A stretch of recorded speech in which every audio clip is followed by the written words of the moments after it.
Дзе-нідзе пачалі жаць, і на полі стаялі бабкі. Здалёк падобныя ў цемры на постаці людзей. Адна з такіх постацей раптам прыўзнялася і кінулася ўцякаць. Саша спалохалася і таксама пабегла. Бегла так, што, здавалася, сэрца вось-вось выскачыць з грудзей. Але яна падумала пра Пятра, і страх знік. Праходзячы паўз вёску, яна зноў убачыла, як з прыдарожнай лаўкі ўсхапіліся і пабеглі дзве постаці. Яна падышла так блізка, што добра разгледзела дзяўчыну і хлопца, закаханых. І раптам здагадалася, чаму яны ўцякаюць. Каб не несці халат у руцэ, яна надзела яго і выглядала белай зданню. Яна скінула халат, пайшла павольней. На ўсходзе заружавела неба. Канчалася кароткая летняя ноч. Старому вартаўніку пры бальніцы Саша сказала, што яна практыкантка, і як пропуск паказала халат. Яна баялася спытацца ў каго-небудзь сясцёр, дзе ён ляжыць, а раптам скажуць, што яго ўжо няма. І цішком абыходзіла ўсе палаты аддзялення па чарзе. Адчыніла дзверы адной палаты і ўбачыла ў куце схіленую перад ложкам постаць сястры. І адразу кальнула ў сэрца. Ён там. Яна хутка пайшла да ложка. Хворыя ўзнімалі галовы і са здзіўленнем глядзелі на яе. На гук крокаў павярнулася сястра. Саша пазнала Любу і спынілася. Варожае пачуццё варухнулася ў яе грудзях. Пятро расказваў, як Люба хацела прывабіць яго. «Ты?» – крыху здзіўлена спытала Люба. «Гэта ён цябе клікаў увесь час, Саша, Саша». «Цяпер я разумею». Яна крытычна агледзела Сашу, іранічна ўсміхнулася. Дзякуючы дапамозе бацькі дырэктара Саўгаса Любе ўдалося пераехаць у горад, і цяпер яна працавала старшай сястрой аддзялення. А галоўнае, у горадзе яна мела жаніхоў і была ўпэўнена, што хутка выйдзе замуж. Жыццё ў горадзе, жаніхі, пасада – усё разам давала ёй падставы ганарыцца, весці сябе важна і глядзець на такіх, як Саша, вясковых, з вышыні свайго ўяўнага становішча. Праўда, на Пятра яна хоць і была злосная, але да хворага ставілася ўважліва і нават пахвалілася сёстрам, што хлопец гэты некалі ад кахання траціў розум і пехатой за паўсотні кіламетраў бегаў да яе ў вёску. З'яўленне Сашы крыху ўзлавала яе. «Жонка!» – зняважліва падумала яна і спытала. «Дык ты сапраўды выйшла за яго?» Ён тут, калі яму рабілася лягчэй, расказваў, што жанаты. Дзяўчаты не верылі. Дзіця яшчэ. Я таксама не верыла. Але Саша не слухала яе. Яна стаяла за 2 крокі ад ложка і не зводзіла позірку з твару Пятра. Ён ляжаў нерухома, з заплюшчанымі вачамі, быццам спаў. Але яго засмяглыя, патрэсканыя ад гарачкі губы раз пораскрывіліся ад болю. Зрэдку пакутліва перасмыкаўся ўвесь твар і ўздрыгвала цела.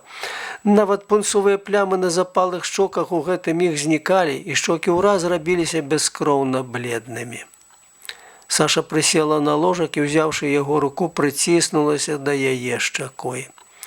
Нехта з хворых сказаў з захапленнем: «Ого!»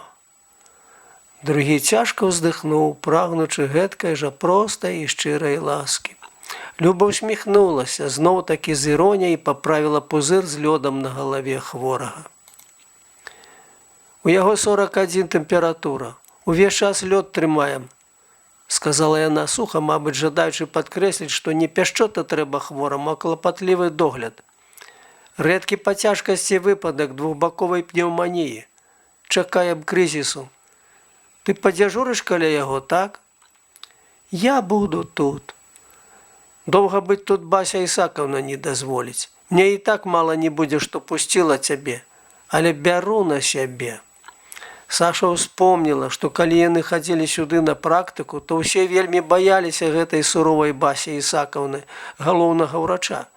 Але цяпер яна нікога не баялася. «Ніхто мяне адгэтуль не выганіць, не пайду», вырашыла Саша з упартай рашучасцю. Я адна маю права быць пры ім. Яна ўпэўнена паправіла падушку, коўдру, глядзела, як пакутліва адбіваецца боль на яго твары, і сама адчувала гэты боль дзесьці глыбока ў грудзях.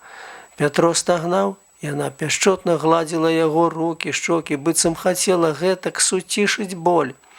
Суседзі хворыя з павагай размаўлялі з ёй, распытвалі, адкуль яна, расказвалі, як прывезлі Пятра, як ён трызніў усе гэтыя дні, скардзіліся на свае хваробы. Яна ім сумлена адказвала, давала парады, нават некага выслухала, але пасля не магла ўспомніць, пра што яе пыталі, што яна адказвала, навошта кагосьці выслухвала. Гэта смешна, ёй, фельчарыцы, выслухваць хворага пасля вопытных урачоў. Але тады Саша не думала пра гэта. Яна была ўдзячна гэтым людзям, што яны цёпла і клапатліва гавораць пра Пятра і хацела зрабіць ім што-небудзь добрае, памагчы. Але што б яна не рабіла, з кім бы не размаўляла, яна ні на міг не адрывала вачэй ад мужа. Думка аб тым, што ён можа памерці, не вытрымаць таго, што называецца страшным словам крызіс, больш не прыходзіла. Такая думка не магла з'явіцца, пакуль яна бачыла, як ён дыхае, стогне, крывіцца ад болю. Яго жыццё – гэта яе жыццё, а нават безнадзейна хворы чалавек думае толькі пра жыццё. Толькі пра жыццё. Саша думала, як Пятро зноў прыедзе да яе, і яна ўжо больш нікуды не адпусціць яго. Ён хацеў ехаць некуды ажно ў Беласток, куды яго назначылі пасля тэхнікума. Не трэба яму ехаць. Яны будуць хадзіць разам па полі, сядзець у садзе. Цяпер паспелі яблыкі. Потым яна возьме адпачынак, і яны паедуць на параходзе. Саша ўспомніла, як перад хваробай ён ад'язджаў ад яе. Ехалі разам да рэчыцы. Сашу выклікалі ў райздраў. Доўга чакалі парахода. Пятро сказаў, што холадна. Яна накінула яму на плечы сваю шарсцяную хустку. Ён захутаны заснуў, паклаўшы галаву ёй на калені. А потым прыйшлі нейкія дзяўчаты-сакатухі, засмяяліся і разбудзілі яго. Магчыма, ён і прастудзіўся тады ў тую ноч. Пятро раптам застагнаў і паклікаў. «Мама!» Потым сказаў нешта незразумелае. «На ягадным не праедзем, не, пойдзем». «Мама!»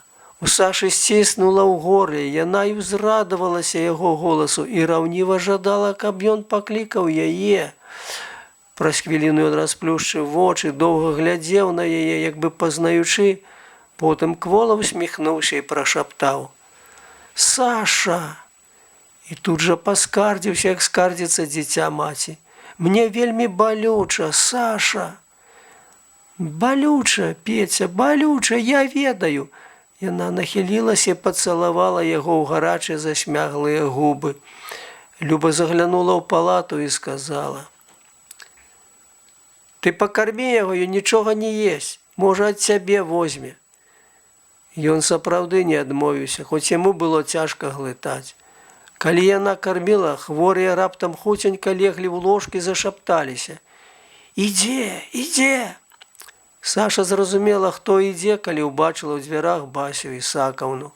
Галоўурач рабіла абход. Яна спынялася ля кожнага ложка, слухала тлумачэнні ўрача-ардынатара, пыталася хворага, як самаадчуванне, прыпісвала назначэнні. Дайшоўшы да ложка Пятра, яна сурова спытала ў Сашы: «А вы хто?» Саша збянтэжылася і стаяла, як вінаватая вучаніца. Я фельчар. У маёй бальніцы я не ведаю такога фельчара.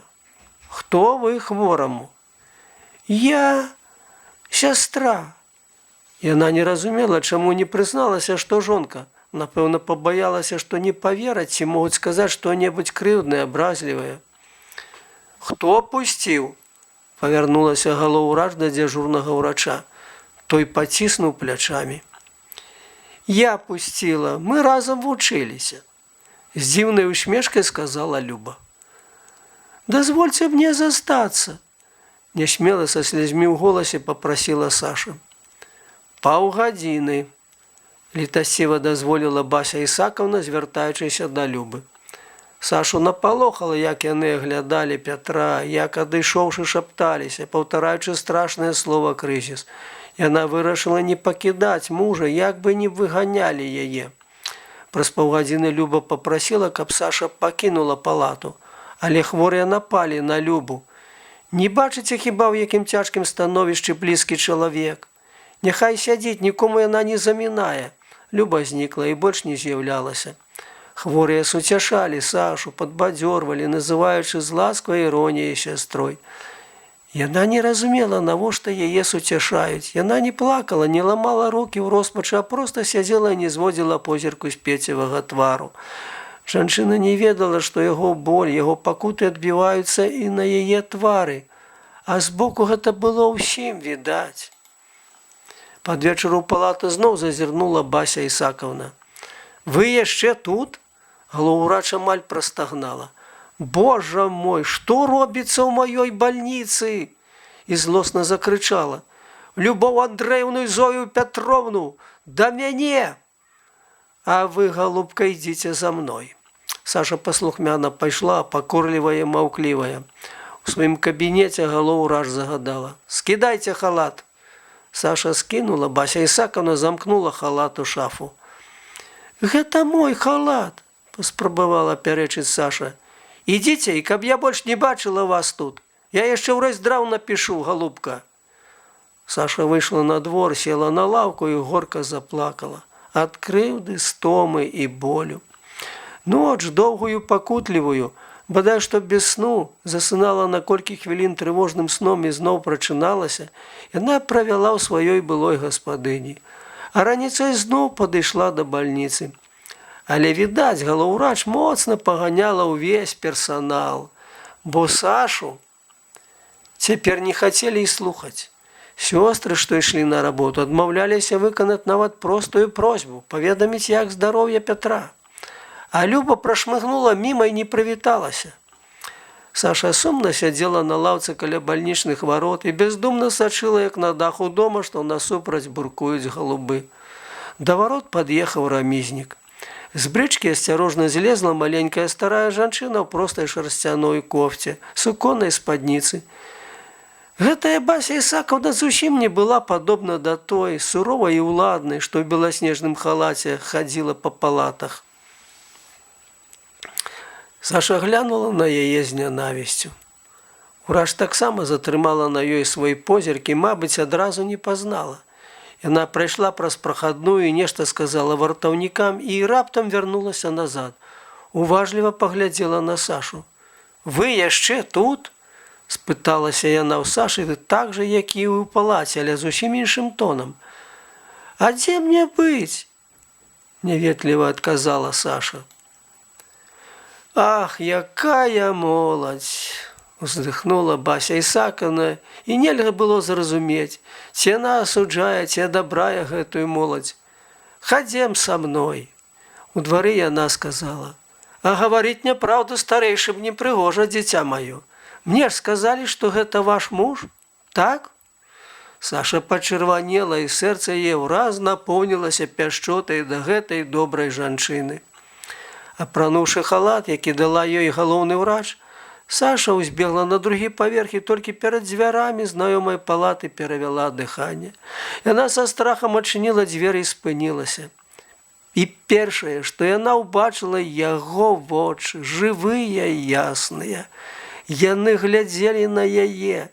Ён устрапянуўся, намерыўся падняцца і амаль крыкнуў. «Саша!»